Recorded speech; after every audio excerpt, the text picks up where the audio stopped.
ఈ varicose veins కి gender difference ఏమైనా ఉంటుందా? పర్టికులర్ జెండర్ లో ఎక్కువగా చూస్తూ ఉంటాం అనే ఛాన్సెస్ ఏమైనా ఉన్నాయా? అవునమ్మా.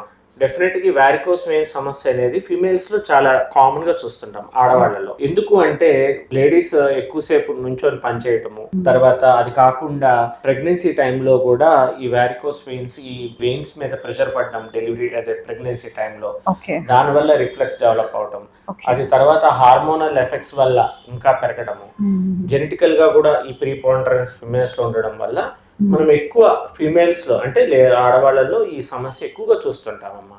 ఓకే. సో ప్రెగ్నెన్సీ టైంలో లేడీస్ కి డిఫరెంట్ సింప్టమ్స్ కనిపిస్తూ ఉంటాయి. At the same time different problems కూడా వాళ్ళు ఫేస్ చేస్తూ ఉంటారు. బట్ ప్రెగ్నెన్సీ అయిపోయిన కొన్ని రోజుల తర్వాత రికవర్ అవుతారు దాని నుంచి. బట్ ఈ వారికోస్ వెయిన్స్ కూడా అలా రికవర్ అయ్యే ఛాన్సెస్ ఉన్నాయా? లేదు ఖచ్చితంగా ట్రీట్మెంట్ తీసుకోవాలా? కొంతమందిలో కాళ్ళు తీవ్రంగా వాసిపోవటం ప్రెగ్నెన్సీ టైంలో ఇవన్నీ జరుగుతుంటాయమ్మా. సో దీనికి వాళ్ళు ముందుగానే గుర్తించి ఒక వీనస్ డాప్లర్ చేసుకొని తీవ్రతను చూసుకోవాలి. తీవ్రంగా ఉన్న వాళ్ళలో ట్రీట్మెంట్స్ చేసుకోవాలి. లేని వాళ్ళలో బేసిక్ స్టాకింగ్స్ కొన్ని మందులు ఉంటాయి, అవి వాడుకుంటే సరిపోతుంది. సో కంపల్సరీగా కొంతమందిలో ప్రెగ్నెన్సీ తర్వాత కూడా ఈ సమస్య ఉన్నట్టయితే మాత్రం ట్రీట్మెంట్ తప్పనిసరిగా తీసుకోవాలి. కొంతమందిలో ప్రెగ్నెన్సీతో పాటు ఈ డిసీజ్ కూడా తగ్గిపోవటం జరుగుతుంది. కానీ కంపల్సరీగా ఒక వాస్కులర్ సర్జన్ దగ్గరికి వచ్చి వీళ్ళు చూపించుకున్నట్టయితే ఆ డిసీజ్ తగ్గిందా లేకపోతే ఇంకా పెరుగుతుందా అనేది ఒక అవగాహన వస్తుంది వాళ్ళకి.